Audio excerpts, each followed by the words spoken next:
थे। देखिए चाचा, ये वीडियो बोल रहा है आज रात ही पेंशन जो है कि 7,500 मंजूर कर लिया गया है, और ये वाला कह रहा है कि सब झूठ है, सरकार कुछ नहीं करेगी। वरिष्ठ नागरिकों के दिल में भ्रम पैदा हो रहा था, उन्हें गुस्से भी आता था क्योंकि उनकी उम्र झूठ सहने की नहीं रही। उनकी आंखों में सिर्फ इज्जत और सच्चाई की उम्मीद बची है। मास्टर दयाल ने कहा, अरे भैया, फाइनल बात तो संसद में ही होगी। सोशल मीडिया वाले तो टीआरपी के चक्कर में ऐसी बातें बोलते हैं। दूर कहीं जो है कि आवाज गूंजी कि आज भी कमांडर अशोक रावत ने कई सांसदों से मुलाकात की। चाय के दुकान में अचानक सन्नाटा छा गया और सब अपने अपने कप थामे कानों से मोबाइल को लगाए हुए सुनने लगे। हालांकि यह खबर बहुत समान थी, पर बुजुर्गों के लिए यह जिंदगी की बड़ी उम्मीद थी। राम बाबू बोले कि कसम से इस आदमी में दम है, अकेला पूरी सरकार से लड़ रहा है ताकि हमारी पेंशन बढ़ जाए। संसद का शीतकालीन सत्र चल रहा है। 1 दिसंबर से 19 दिसंबर तक हर दिन मीडिया में अलग अलग खबरें आती है, कभी आशा तो कभी निराशा, लेकिन इस बात को समझ चुके हैं कि जब तक संसद में घोषणा हो कुछ भी पका नहीं। चाय की दुकान पर रातें लंबी होने लगती है, बहसें गहरी और चाय की कुल्हड़ अंतहीन होने लगते हैं।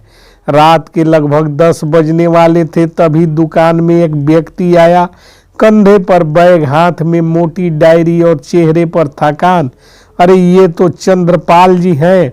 कई बुजुर्ग चौंक उठे। चंद्रपाल वही था जो रोज अदालत, विभाग, दफ्तर सब जगह भाग दौड़ करता था। वह बैठते हुए बोला कि आज एक बड़ी खबर मिली है। सभी के कान खड़े हो गए। चंद्रपाल ने कहा कि अशोक रावत आज शाम गृह मंत्री अमित शाह से मिलेंगे। बात लंबी चलेगी, चर्चा गहरी होगी, लेकिन फैसला संसद में होगा या बाहर, यह भी जो है कि असमंजस का विषय है। बुजुर्ग सोचने लगे, तो क्या पेंशन 7,500 होगी? राम बाबू ने उत्सुकता से पूछा। चंद्रपाल ने चाय उठाते हुए कहा, देखिए, हमारा संघर्ष सही दिशा में है, लेकिन सोशल मीडिया वाले जो रात रात में बड़ी बड़ी खबर बताते हैं सब फालतू है। असली फाइल अभी भी समीक्षा में है। सबके चेहरे पर राहत भी थी और चिंता भी थी। चाय पीते पीते अपनी तकलीफों का हिसाब बताने लगे। दवाई 3,000 की पड़ती है, किराया बढ़ गया, बेटे को परेशान नहीं करना चाहता, खुद सम्मान से जीना चाहता हूँ। हमारी पेंशन 1,000-2,000 में क्या होगा? यह बातें किसी रिपोर्टर से कही जाती तो शायद अगले दिन सुर्खियां बन जाती, लेकिन आज ये बातें धुंध में उठते चाय के धुएं में वैसे ही घूल रही है, मानो पीड़ा का कोई समीक्षा नहीं हो। चंद्रपाल ने अपने बैग से कागज निकालते हुए कहा, ये मांगों की फाइल है, यह कल प्रधानमंत्री कार्यालय में भी जाने वाली है। अशोक रावत ने कहा है कि पेंशनरों की लड़ाई अब निर्णायक मोड़ पर है और इस बार संसद भी खुलकर समर्थन दे रहे हैं। एक बुजुर्ग महिला जो दुकान के बाहर खड़ी चाय पी रही थी, धीरे से बोली, बस इसी सर्दी में कोई तो गर्माहट वाली खबर मिले। सब मुस्कुरा दिए और उनके लिए उम्मीद की असली गर्माहट जग चुकी थी। जैसे जैसे रात बीतती गई, बहसें फिर शुरू हुई।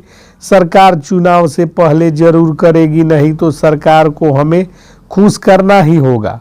अरे कुछ भी बोलो, पर इस बार माहौल अलग है। दूर बैकग्राउंड में एक ट्रेन की आवाज आई, लंबी, भारी और लगातार, मानो वह अपना ही संदेश सुनाती चलना जरूरी समझती हो। रात के 11:30 बज चुके थे। चाय की दुकान बंद होने वाली थी। दुकानदार बोला, आज बहुत ठंड है, आप लोग अपने घर जाइए। लेकिन बुजुर्गों का मन नहीं था। उन्हें ऐसा लग रहा था जैसे आज कोई बड़ी घोषणा होने वाली है।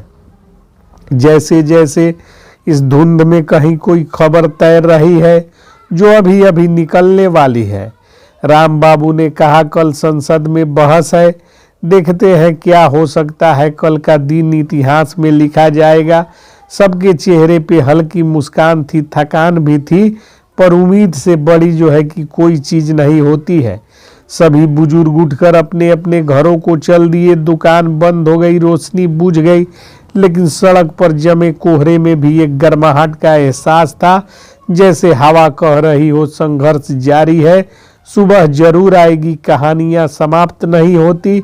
अगले जो है कि संसद सत्र से पहले इस संसद सत्र में रावत को इंसाफ और न्याय मिलेगा। कमांडर अशोक रावत के संघर्ष, बुजुर्गों की उम्मीद और सरकार के निर्णय सभी एक बड़ी दिशा में बढ़ रहे हैं और चाय की उस दुकान पर कल फिर चर्चा होगी। नई उम्मीद, नया धुआं, नई चुस्की और नया इंतजार। और इस बीच पेंशनरों का जो है कि मामला गर्माहट पकड़ चुका है और संसद में इसको लेकर सांसद सवाल पूछने जा रहे हैं और प्रधानमंत्री मोदी को अंततोगत्वा पेंशनरों की मांग को मंजूर करना ही पड़ेगा। जय हिंद, जय भारत।